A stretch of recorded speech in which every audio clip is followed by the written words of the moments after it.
Marxist communist கட்சி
Marxist communist கட்சியுடைய மக்கள் சந்திப்பு இயக்கம் என்பது மக்களுடைய நலனை முன்னிறுத்தி பல்வேறு கோரிக்கைகளை வலியுறுத்தி ஆகஸ்ட் 26 இன்று முதல் வருகின்ற 31ஆம் தேதி வரை தமிழ்நாடு முழுக்க மக்கள் சந்திப்பு பிரச்சார இயக்கத்தை நடத்த இருக்கின்றார்கள். அதன் முத்தாய்ப்பாக மத்திய சென்னை மாவட்டம் அண்ணா நகர் பகுதியிலே எங்களுடைய மாநில செயலாளர் மதிப்பிற்குரிய தோழர் பே சண்முகம் அவர்கள் இந்த நிகழ்ச்சியை 7 வட்டங்களிலும் இந்த பிரச்சார பயணம் என்பது தொடங்கி இருக்கிறது. மத்திய சென்னை மாவட்டம் முழுக்க 38 வட்டங்களிலும் இந்த பிரச்சார பயணம் என்பது நடைபெறுகிறது. அதன் முத்தாய்ப்பாக முதல் நிகழ்ச்சி நடைபெறுகிறது. 4 மணி நேரமும் 5 மணி நேரம் 10 மணி நேரம் இல்ல, 24 மணி நேரம் மார்க்சிஸ்ட் கட்சி மக்களுக்காகவே உழைத்துக் கொண்டிருக்கின்றது. ஆக நீங்க எந்த டிவியில மீடியால பார்த்தீங்கன்னாலும் சிபிஎம் கம்யூனிஸ்ட் கட்சியுடைய போராட்ட களம் இல்லாமல் அந்த நிகழ்வு இருக்காது. குறிப்பாக பார்த்தீங்கன்னா எங்களுடைய மாநில செயலாளர் அந்த மலைவா கிடைத்தது. அப்படிப்பட்ட சமூக நீதி காத்த ஒரு தோழர் பே சண்முகம் அவர்கள் இந்த மக்கள் கோரிக்கை பிரச்சார நிகழ்ச்சியை இங்கு துவங்க இருக்கிறார். மார்க்சிஸ்ட் கம்யூனிஸ்ட் கட்சியின் சார்பில் நடைபெறுகிற மாநிலம் தழுவிய இந்த மக்கள் சந்திப்பு இயக்கத்தினுடைய தலைவர், மார்க்சிஸ்ட் கம்யூனிஸ்ட் கட்சியினுடைய அண்ணா நகர் பகுதி செயலாளர் அன்பிற்குரிய தோழர் மகேந்திரவர்மன் அவர்களே, எனக்கு முன்பாக பிரச்சார இயக்கத்தினுடைய நோக்கங்களை விளக்கி பேசியிருக்கக்கூடிய கட்சியினுடைய மத்திய சென்னை மாவட்ட செயலாளர் பேரன்பிற்குரிய தோழர் செல்வா அவர்களே, திரளாக வருகின்றக்கூடிய அன்பிற்குரிய தோழர்களே, வியாபார பெருமக்களே, உங்கள் அத்தனை பேருக்கும் மார்க்சிஸ்ட் கம்யூனிஸ்ட் கட்சியின் சார்பில் முதற்கனுடைய பணிவான வணக்கத்தினை தெரிவித்துக் கொள்கிறேன்.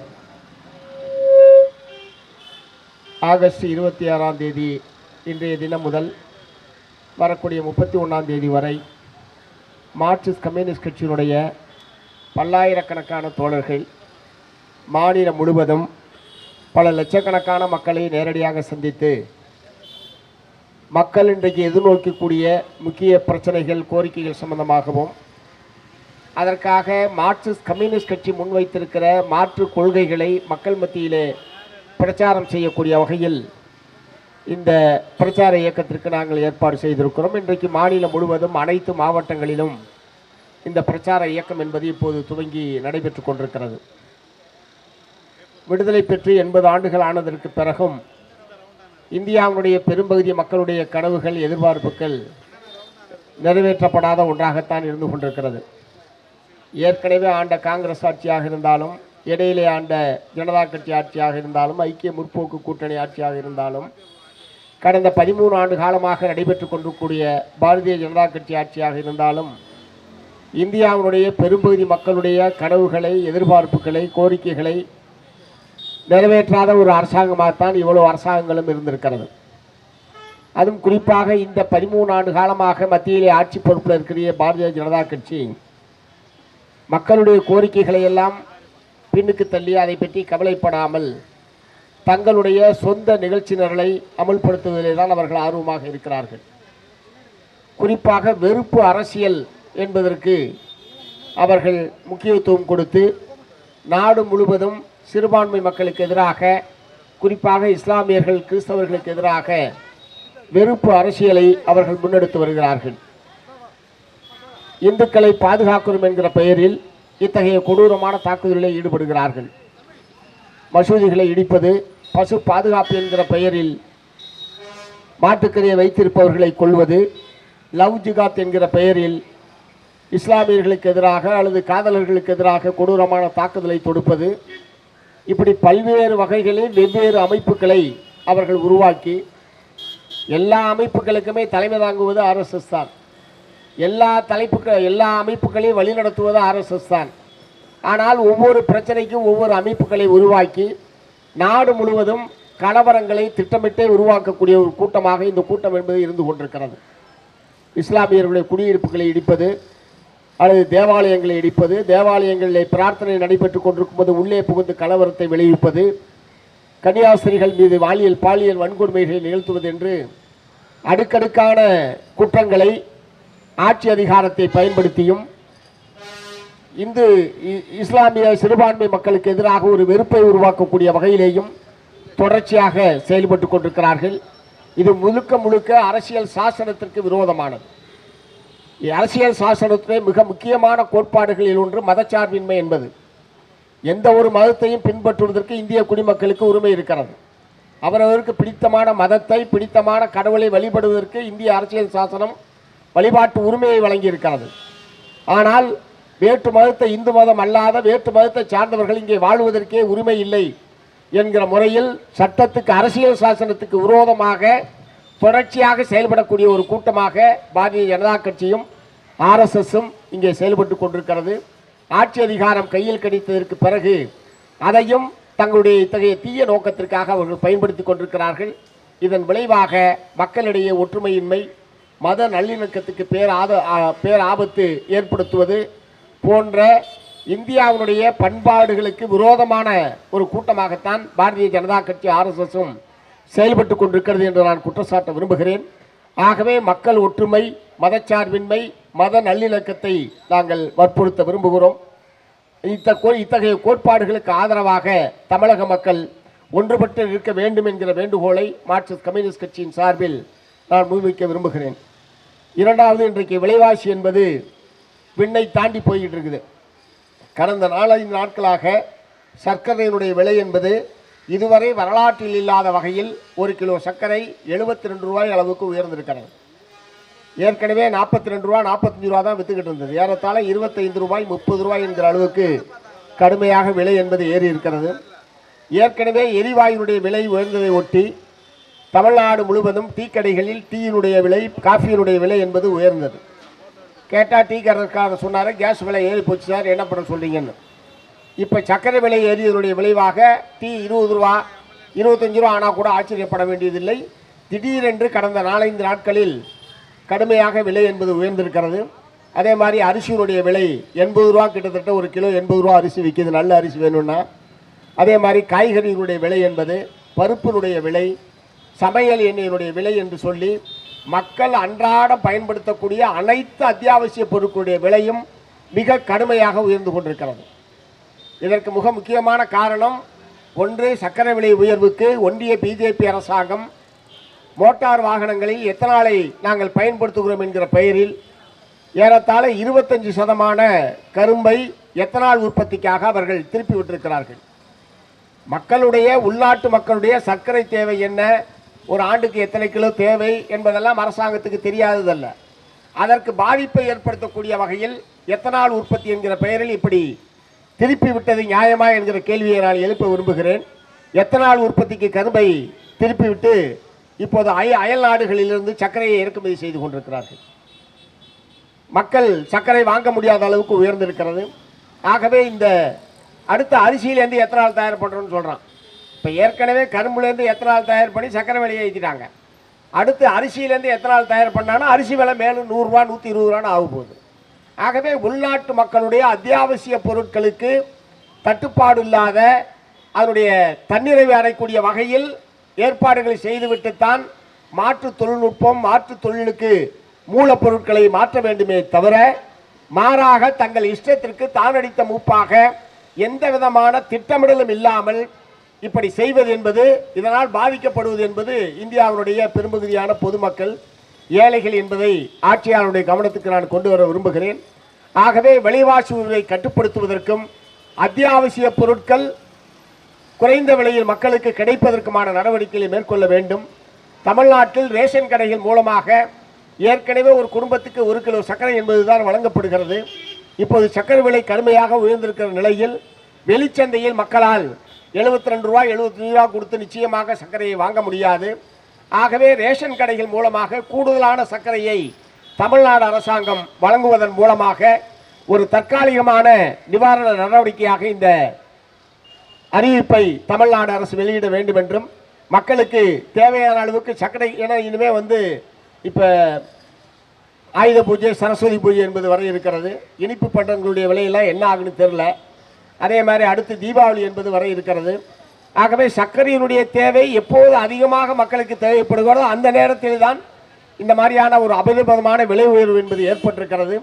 ஆகவே குறைந்தபட்சம் தமிழ்நாடு அரசாங்கம் சமையல் எண்ணெய், சர்க்கரை, பருப்பு போன்றவற்றை நியாய விட கலைகள் மூலமாக மக்களுக்கு கூடுதலாக வழங்குவதன் மூலமாக ஒரு தற்காலிக நிவாரணத்தை மக்களுக்கு வழங்க முடியும். அதை பற்றி தமிழ்நாடு அரசாங்கம் யோசிக்க வேண்டும் என்று இந்த சந்தர்ப்பத்தில் நான் கேட்டுக்கொள்ள விரும்புகிறேன். அதே மாதிரி இன்றைக்கு தமிழ்நாட்டிலே மக்கள் சந்திக்கக்கூடிய அல்லது இந்தியா முழுவதும் சந்திக்கக்கூடிய மிக முக்கியமான பிரச்சனை என்பது வேலையின்மை. ஒரு நிரந்தரமான பாதுகாப்பான வேலை என்பது அநேகமாக இல்லை என்பதை நோக்கித்தான் நாடு சென்று கொண்டிருக்கிறது. நவீன தாராளமய கொள்கை நடைமுறைக்கு வந்ததற்கு பிறகு நிரந்தரமான வேலை வாய்ப்பு என்பது அத்திப்பூத்தார் போல் தான் நடக்கிறது.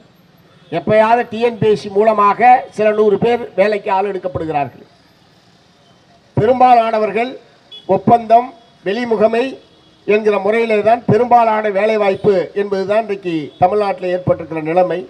அது அரசாங்கமாக இருந்தாலும் சரி, பொதுத்துறை நிறுவனங்களாக இருந்தாலும் சரி, அல்லது தனியார் நிறுவனங்களாக இருந்தாலும் சரி, நிரந்தர பணியாளர்கள், நிரந்தர அலுவலர்கள், நிரந்தர பணி என்பது பொய்யாய் கனவாய் போய்விடுமோ என்கிற அளவுக்கு நிலைமை ரொம்பவும் மோசமாக போய்கொண்டிருக்கிறது.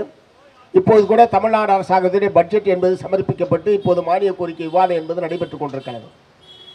இந்த பட்ஜெட்டிலேயும் தமிழ்நாடு அரசில் காலியாக உள்ள காலி பணியிடங்களை நிரப்புவது சம்பந்தமாக எந்த விதமான அறிவிப்பையும் தமிழ்நாடு அரசாங்கம் வெளியிடவில்லை. இத்தனைக்கும் பெரும்பகுதியான தமிழ்நாட்டு இளைஞர்கள் தாவேகாவுக்கு ஆதரவாக வாக்களித்திருக்கிறார்கள். தாவேகா கட்சியினுடைய ஆதரவாளர்களாக அவர்கள் இருக்கிறார்கள். ஆனால் தமிழ்நாட்டு இளைஞர்களுக்கு வேலைவாய்ப்பை வழங்கக்கூடிய வகையில் ஏற்கனவே காலியாக இருக்கிற ஏறத்தாழ 3 லட்சம் பணியிடங்கள் அரசு துறைகளில் மட்டும் காலியாக இருக்கிறது. அதை நிரப்பியிருந்தாலே ஒரு 3 லட்சம் குடும்பங்களில் அரசு ஊழியர்கள் இன்றைக்கு பணிக்கு சென்றிருக்க முடியும். ஆனால் ஏற்கனவே இருக்கிற ஆட்கள் பணிச்சுமையினால் அவை வேலை செய்ய முடியாமல் கடுமையான மன அழுத்தத்திற்கு அரசு ஊழியர்கள் உள்ளாகி கொண்டிருக்கிறார்கள். காலி பணியிடங்களை நிரப்புவதற்கு மறுப்பதன் மூலமாக அரசு வேலை வாய்ப்பை எதிர்நோக்கி இருக்கக்கூடிய இளைஞர்களுக்கு அதற்கான வாய்ப்பு என்பது மறுக்கப்படுகிறது.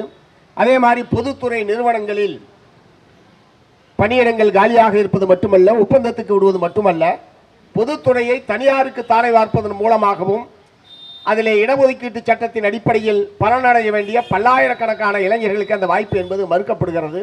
இப்படி சாதாரண மக்களுக்கு எதிரான பொருளாதார கொள்கையை ஒன்றிய அரசாங்கம் கடைபிடிக்கிற காரணத்தினாலும் மாநில அரசாங்கங்கள் இத்தகைய காலி பணியிடங்கள் நிரப்புவது என்கிற குறைஞ்சபட்ச நடவடிக்கை, அதை கூட அவர்கள் செய்ய மறுப்பதனுடைய விளைவாக வேலையின்மை என்பது ஒரு தீர்க்க முடியாத ஒரு பிரச்சனையை போல இன்றைக்கு பூதாகரமாக உருவெடுத்திருக்கிறது. 8000த்துக்கும் 10,000த்துக்கும் ஏராளமான இளைஞர்கள் கிடைக்கிற வேலையை செய்யக்கூடிய அவல நிலைக்கு உள்ளாகி இருக்கிறார்கள். நாங்கள் மாதத்திற்கு குறைந்தபட்சம் 26,000 ரூபாய் மாத ஊதியமாக தீர்மானிக்க வேண்டும் என்கிற கோரிக்கையை நாடு முழுவதும் வற்புறுத்தி வருகிறோம். ஆனால் பிஇ படித்தவர்கள் உட்பட 10,000த்துக்கும் 12,000த்துக்கும் வேலைக்கு செல்கிறார்கள். கட்டுமான தொழிலாளியை விட படித்த பொறியியல் படித்தவர்களுக்கு ஊதியம் குறைவு என்கிற அளவுக்கு நிலைமை என்பது ரொம்பவும் மோசமாகி கொண்டிருக்கிறது. முறைசாரா தொழிலாளிகளுக்கு முறையாக வேலையே இல்லை. மாதம் முழுவதும் வேலை என்பது கிடைப்பதற்கான உத்தரவாதம் என்பது இல்லை. மாசத்தில் 10 நாள் 15 அவல நிலை என்பதுதான் இருக்கிறது.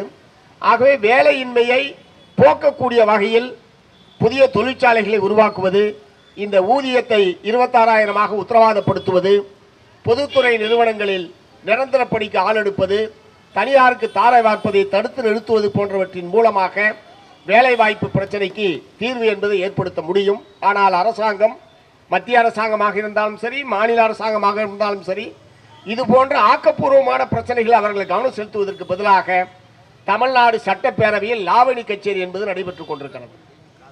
அதாவது மானிய கோரிக்கையின் மீதுதான் விவாதம் என்றுதான் விவாதத்தை துவக்குகிறார்கள்.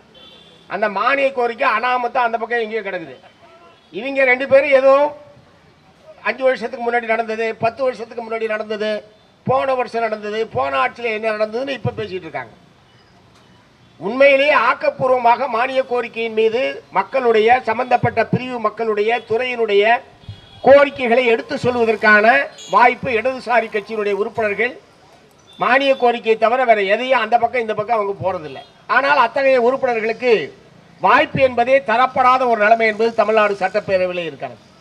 தமிழ்நாடு சட்டப்பேரவை சபாநாயகர் ரொம்ப நடுநிலையோடு நடந்து கொள்கிறார் என்று பலரும் பாராட்டுகிறார்கள். நடுநிலையோடு நடந்துக்கிறார் என்பது நல்ல விஷயம்தான். அதாவது இந்த பக்கம் நீக்கிறாரு, அந்த பக்கம் நீக்கிறார் என்ற வகையில் அது நடுநிலையாக நடந்துக்கிறாருன்னு சொல்கிறாங்க போல இருக்கு. அதாவது 2 பேர் பேசுறதே அவைக்குறிப்பிலிருந்து நீக்கிறது. அதே மாதிரி இப்போ நேரடியாக ஒளிபரப்புறதுனால அவர் நீக்கினாலும் ஒன்று தான், நீக்கலனாலும் ஒன்று தான். ஏன்னா எல்லாத்தையும் காதில் நம்ம கேட்டுடுறோம், கண்ணால் பார்த்துடுறோம். அதுக்கப்புறம் ஒரு நீக்கி என்ன பண்ண போகிறாரு? இப்போ ஏற்கனவே என்ன நடந்ததுன்னு நமக்கு தெரியாது. அவை குறிப்பிலேருந்து நீக்கிட்டேன்னு சொன்னால் என்ன நீக்கிறான்னு கூட நமக்கு தெரியாது. இப்போ முழுக்க முழுக்க சட்டமன்ற நடவடிக்கைகள் என்பது நேரடியாக ஒளிபரப்பப்படுவதனால் நம்ம எம்எல்ஏ உள்ளே இருக்காரா இல்லையான்னு நம்ம தெரிஞ்சுக்கலாம். எம்எல்ஏ உள்ளே சும்மா உட்காந்துருக்காரா, தூங்கிட்டு இருக்காருன்னு நம்ம தெரிஞ்சுக்கலாம்.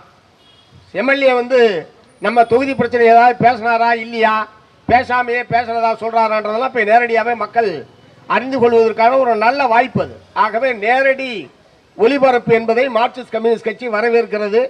நேரடியாக தமிழ்நாடு முழுவதும் இருக்கக்கூடிய கோடிக்கணக்கான மக்கள் சட்டமன்ற நடவடிக்கைகளை நேரடியாக பார்த்து கொண்டிருக்கிறார்கள் என்கிற எச்சரிக்கை உணர்வோடு தமிழ்நாடு சட்டமன்றத்தில் சட்டமன்ற உறுப்பினர்கள் ஆக்கப்பூர்வமான முறையில் செயல்பட வேண்டும். ஆனால் மாறாக லாவணி கச்சேரி என்பது அங்கே நடைபெற்றுக் கொண்டிருக்கிறது. சட்டமன்றத்தினுடைய நேரத்தை இப்படி வீணெடுப்பதை மார்க்சிஸ்ட் கம்யூனிஸ்ட் கட்சியின் சார்பில் கடுமையான விமர்சனத்துக்கு உள்ளாகக்கூடிய ஒரு விஷயம் இது. இதற்கு சபாநாயகர் அனுமதிக்க கூடாது.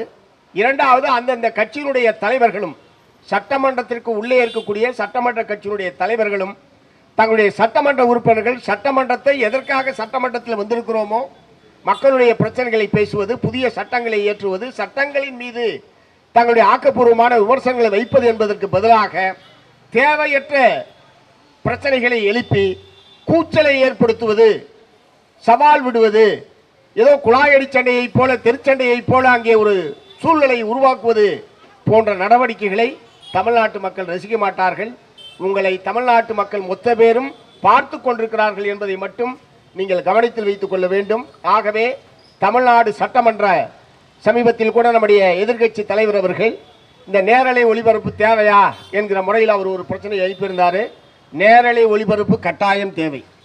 நேரடி ஒளிபரப்பு இருக்கும் போதே இப்படி தான் அந்த சட்டமன்றம் நடக்குதுன்னா, நேரடி ஒளிபரப்பு இல்லைன்னு வச்சுங்க, அது என்ன நடக்குதுன்னா யாருக்குமே தெரியாது.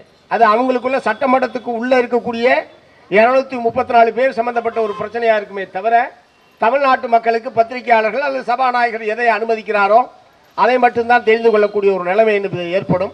ஆகவே அத்தகைய ஒரு நிலைமைக்கு பதிலாக இந்த நேரடி ஒளிபரப்பு என்பது தொடர்ந்து நடைபெற வேண்டும். அது சபையை ஒழுங்குபடுத்துவதற்கும் சட்டமன்ற உறுப்பினர்கள் எப்படி செயல்படுகிறார்கள் என்பதை மக்கள் அறிந்து கொள்வதற்குமான ஒரு நல்ல வாய்ப்பாக அமையும். அதே மாதிரி அனைவருக்கும் சமமான வாய்ப்பு என்பது வழங்கப்பட வேண்டும். இத்தனை ஒரு மானிய கோரிக்கையில் அனைத்து கட்சிக்கு வாய்ப்பு என்பது வழங்கப்பட வேண்டும். ஆனால் அனாவசியமான பேச்சுக்களின் நேரத்தை கடத்திவிட்டு ஆகவே காலதாமதமாகிவிட்டது, நேரமாகிவிட்டது, ஆகவே இத்தோடு சபையை முடிக்கிறோம் என்கிற முறையில் பல கட்சியினுடைய சட்டமன்ற உறுப்பினர்களுக்கு பல மானிய கோரிக்கைகளை பேசுவதற்கு வாய்ப்பே வழங்கப்படுவதில்லை என்கிற நிலைமை என்பதுதான் சட்டமன்றத்தில் இருக்கிறது.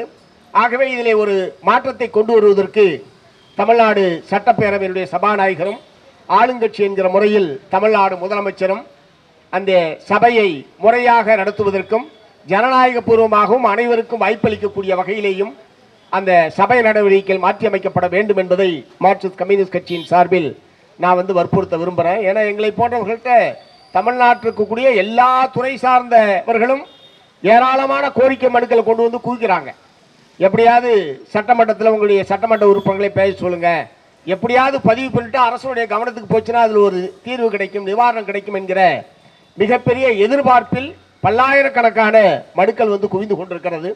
ஆனால் அதையெல்லாம் பேசுவதற்கு எடுத்து சொல்வதற்கான வாய்ப்புள்ள இடம் சட்டமன்றம். ஆனால் அதற்கான சூழல் என்பது அங்கே இல்லாமல் இருக்கிறது என்பதையும் நான் இந்த நேரத்தில் தெரிவிக்க விரும்புகிறேன். அதே மாதிரி சென்னை மாநகரத்தில் பல்லாயிரக்கணக்கான பல லட்சக்கணக்கான குடும்பங்கள் சொந்த வீட்டுமனை இல்லாமல் பல்வேறு வகையான புறம்போக்குகளில், குறிப்பாக அடையாறு கால்வாய் அல்லது கூவம் கால்வாய் கரையோரங்களில் ஏற்கனவே வாழ்ந்து கொண்டிருந்தவர்களை எல்லாம் சென்னையை சிங்காரப்படுத்துகிறோம் என்கிற பெயரில் நகரத்தை விட்டு வெளியே அனுப்பினார்கள். இன்றைக்கும் ஏராளமான குடிசை பகுதிகள் மனிதர்கள் வாழ தகுதியற்ற வகையிலே தான் பெரும்பாலான குடிசையில் இருந்து கொண்டிருக்கிறது. அந்த மக்களுக்கெல்லாம் ஒரு சொந்தமாக வீட்டு மனையையும் வாழ்வதற்கு ஏற்ற ஒரு வீட்டையும் வழங்குவதற்கு தமிழ்நாடு அரசாங்கம் முன்வர வேண்டும். இந்த கோரிக்கையை நாங்கள் எல்லா ஆட்சி காலத்திலும் முன்வைத்திருக்கிறோம். திமுக ஆட்சி காலத்திலும் வச்சிருக்கிறோம், அதிமுக ஆட்சி காலத்திலும் வச்சிருக்கிறோம். ஏன்னா 1949ஆம் ஆண்டிலிருந்து தமிழ்நாட்டில் இலவச வீட்டுமனை பட்டா வழங்கக்கூடிய திட்டம் என்பது அமுல்ல இருக்கு. 1949 சுதந்திரம் வாங்கினதுலேருந்து இவ்வளவு காலத்துக்கு ஆனதற்கு பிறகும் இன்னமும் அது ஒரு முற்றிலும் தீர்வு காணப்படாத ஒரு பிரச்சனையாகத்தான் இருந்து கொண்டிருக்கிறது. சென்னை மாநகரத்தில் மட்டும் ஏறத்தாழ ஒரு 25 லட்சம் குடும்பங்கள் அந்த மாதிரி இருப்பதற்கான ஏராளமான சுடுகாட்டில் கூட மனுஷன் குடியிருக்கிறான். நீங்கள் பார்த்துருப்பீங்க, சென்னையில் சுடுகாட்டிலே கூட மனிதர்கள் குடும்பத்தோடு வாழ்ந்து கொண்டிருக்கக்கூடிய ஒரு அவல நிலைமை என்பது இருக்கிறது. ஆகவே இந்த மக்களுக்கெல்லாம் சொந்த குடிமனையும் ஒரு வீட்டையும் கட்டித்தருவதற்கு தமிழ்நாடு அரசாங்கம் முன்வர வேண்டும். அதற்கான உதவிகளை மத்திய அரசாங்கமும் நிதி உதவி உள்ளிட்ட விஷயங்களை அவர்கள் செய்ய வேண்டும். இந்த பிரச்சனையை தீர்க்க முடியாத பிரச்சனையெல்லாம் கிடையாது. தோழர் செல்வா அவர்கள் சொன்னதைப் போல சில பேர் ஏக்கர் கணக்கில் வளைத்து பங்களாக்கள் கட்டுவதும், சாதாரண ஏழை எளிய மக்கள் ஒரு சென்ட் இடம் கூட இல்லாமல் வாடகை வீட்டிலேயும் அல்லது நான் சொன்ன மாதிரி சாலையோரம் சாக்கடை ஓரங்களில் வாழ்கிற ஒரு அவல நிலைமைக்கு முடிவு கட்டியாக வேண்டும். அந்த மக்கள் எல்லாம் சேர்ந்தது தான் சென்னைக்கு அழகு. ஏழைகளை எல்லாம் வெளியேற்றிவிட்டு குடிசை வாழ் மக்களை எல்லாம் சென்னையிலிருந்து அப்புறப்படுத்துவதன் மூலமாக சென்னையை அழகுபடுத்த முடியாது. அப்படி பண்ணிங்கன்னா சென்னை நாரி போயிடும். இந்த மக்கள் தான் சென்னையை சுத்தப்படுத்தி கொண்டிருக்கிறார்கள். இந்த மக்கள் தான் சென்னை வாழ் மக்களுடைய உடல் உழைப்பை வழங்கி கொண்டிருக்கிறார்கள். இந்த மக்களை பூரா சென்னையை விட்டு வெளியே அனுப்பிச்சிட்டிங்கன்னா எங்கே இருந்த ஆளை கொண்டு வந்து நீங்கள் இதெல்லாம் செய்ய போகிறீங்க? இப்போ தூய்மை பணியாளர்களுடைய போராட்டம் ஒரு வார காலத்திற்கு மேலாக நடைபெற்று கொண்டிருக்கிறது. ஏற்கனவே திராவிட முன்னேற்ற கழகத்துடைய ஆட்சி காலத்தில் தங்களை பணி நிரந்தரம் செய்ய வேண்டும் என்று சொல்லி சென்னை மாநகராட்சியுடைய தூய்மை பணியாளர்கள் ஒரு 10-15 நாட்கள் போராட்டத்தை நடத்தி பிறகு எங்களை போன்றவர்களெல்லாம் தலையிட்டு ஒரு பேச்சுவார்த்தை நடத்தி ஒரு தற்காலிகமான தீர்வு என்பது ஏற்படுத்தப்பட்டது. ஆனால் இப்போது தங்களை பணி நிரந்தரம் செய்ய வேண்டும் என்கிற கோரிக்கையை முன்வைத்து தூய்மை பணியாளர்கள் தொடர்ச்சியான போராட்டத்தில் ஈடுபட்டிருக்கிறார்கள். அவர்களோடு பேசி பிரச்சனைக்கு சுமூகமான முறையில் தீர்வு காணுவதற்கு பதிலாக போராட்டத்தை எப்படி தடுப்பது, போராட்டத்தை எப்படி ஒடுக்குவது, போராட்டத்தில் ஈடுபடுபவர்கள் மீது காவல்துறையை ஏவி எப்படி ஒடுக்குவது என்கிற முறையிலே தான் அரசாங்கத்துடைய அணுகுமுறை என்பது இருந்து கொண்டிருக்கிறது. இது நல்ல அணுகுமுறை கிடையாது. இது பிரச்சனையை தீர்ப்பதற்கும் உதவி செய்யாது. குப்பை நிரந்தரம் என்றால் அதை சுத்தப்படுத்துகிற தொழிலாளி நிரந்தரமாக இருக்கணுமா வேணாமா? குப்பை டெம்பரவரியாக இருந்தால் அவங்களையும் நீ டெம்பரவரியாக வச்சுக்க. ரெண்டாவது, தனியார் கம்பெனிகளுக்கு நீங்கள் ஒப்படைக்கிறீங்க. தனியார் லாபம் இல்லாமையா அந்த கான்ட்ராக்டர் எடுப்பான்? எந்த தனியாராக இருக்கட்டும், எந்த ஒப்பந்த தொழிலாளி ஒப்பந்தத்தை மேற்கொள்றவனாக இருக்கட்டும், அதிலிருந்து அவர்கள் எவ்வளவு லாபம் பெற முடியும் என்கிற முறையில் தான் அந்த தொழிலை அவர்கள் ஒப்பந்தத்திலே மேற்கொள்கிறார்களே தவிர அவன் சொந்த பணத்தை போட்டு இந்த ஒப்பந்தத்தை அவன் ஒன்றும் நடைமுறைப்படுத்த போறதில்லை. அப்படின்னா லாபத்துக்காக தனியாரால் நடத்த முடியும் என்று சொன்னால் ஏன் அரசாங்கம் அந்த தொழிலாளிகளை நிரந்தரமாக வைத்துக் கொள்ளக்கூடாது? தமிழ்நாடு முழுவதும், நான் சென்னை மாநகரத்துக்காக மட்டும் சொல்லவில்லை, தமிழ்நாடு முழுவதுமே தூய்மை பணியாளர்கள் நிரந்தரப்படுத்தப்பட வேண்டும். அதற்குரிய அது இருக்கிறதிலேயே அடுக்கப்பட்ட மூட்டையில் அடிமூட்டையாக இருக்கக்கூடியவர்களாக அவர்கள் தான் இருக்கிறார்கள். பெரும்பகுதி பட்டியல் சாதி மக்கள் அந்த பணியிலே இருக்கிறார்கள். பழங்குடி இனத்தை சார்ந்த ஒரு பல பிரிவினர் அதில் இருக்கிறார்கள். ஆகவே பட்டியல் சாதி பழங்குடி மக்கள் தான் அதிகமாக இந்த பணியில் ஈடுபட்டிருக்கிறார்கள் என்கிற முறையில் தமிழ்நாடு முழுவதும் இருக்கக்கூடிய தூய்மை பணியாளர்களை நிரந்தரப்படுத்துவதற்கு, அதிகமான ஊதியம் வழங்குவதற்கு, இருக்கிறதே வேற யாராலும் செய்ய முடியாத வேலையை அவர்கள் செய்து கொண்டிருக்கிறார்கள். அப்படின்னா இருக்கிறதே அதிகமான ஊதியம் அவர்களுக்கு தான் வழங்கப்பட வேண்டும். அப்படி ஒரு புரட்சிகரமான முடிவை நீங்கள் எடுங்க, தமிழ்நாடே உங்களை வாழ்த்தும். ஏன் இதில் இப்படி பிடிவாதமான முறையில் அரசாங்கம் அந்த போராட்டத்தை நீடிக்கக்கூடிய வகையில் அரசுடைய அணுகுமுறை என்பது இருக்கக்கூடாது. உடனடியாக இந்த போராட்டத்தை முடிவுக்கு கொண்டு வரக்கூடிய வகையில் தூய்மை பணியாளர்களுடைய அழைத்து பேசி நிரந்தரப்படுத்துவதற்கான, ஒரே நேரத்தில் எல்லோரையும் நிரந்தரப்படுத்த முடியவில்லை என்றாலும் படிப்படியாக எப்படி நிரந்தரப்படுத்துவது, இந்த வருஷத்தில் இத்தனை மாதத்தில் இவ்வளவு பேர்த்த பணி நிரந்தரப்படுத்துகிறோம், அடுத்த 6 மாதத்தில் இவ்வளவு பேரை பணி நிரந்தரப்படுத்துகிறோம் என்கிற முறையில் ஏதாவது ஒரு சுமூகமான முறையில் தீர்வு காண்பதற்கான ஆலோசனையை, முடிவையும் தமிழ்நாடு அரசாங்கம் மேற்கொள்ள வேண்டும் என்பதை இந்த சந்தர்ப்பத்தில் நான் வற்புறுத்த விரும்புகிறேன். இப்படி சமூகத்தினுடைய சகல பகுதி மக்களுடைய பிரச்சனைகளையும் முன்வைத்துத்தான் தமிழ்நாடு முழுவதும் இந்த பிரச்சார இயக்கத்தை நாங்கள் மேற்கொண்டிருக்கிறோம். பிரச்சாரத்தினுடைய நிறைவாக தமிழ்நாட்டிலே நூற்றுக்கணக்கான பொதுக்கூட்டங்கள் என்பதும் ஆங்காங்கே நடைபெற இருக்கிறது. இதனுடைய அடுத்த கட்டமாக இப்போது நாங்கள் செல்லுகிற போது, மக்களை சந்திக்கிற போது ஏராளமான உள்ளூர் பிரச்சனைகளை மக்கள் தெரிவிக்கிறார்கள். அந்த பிரச்சனைகள் மீதும் அடுத்த கட்டமாக உள்ளூர் அளவிலான போராட்டங்களை அக்டோபர் மாதம் முன்னெடுப்பது என்று நாங்கள் தீர்மானித்திருக்கிறோம். ஆகவே இந்த மக்களுக்காக நடைபெறுகிற இந்த மாபெரும் மக்கள் பிரச்சார இயக்கத்திற்கு தமிழ்நாடு மக்கள் பேராதரவு தர வேண்டும். எங்களுடைய மக்களுக்காக நடைபெறுகிற இந்த இயக்கத்தில் தங்களை இணைத்துக் கொள்ள வேண்டும் என்று மார்க்சிஸ்ட் கம்யூனிஸ்ட் கட்சியின் மாநில குழுவின் சார்பில் கேட்டு நிறைவு செய்கிறேன். வணக்கம்.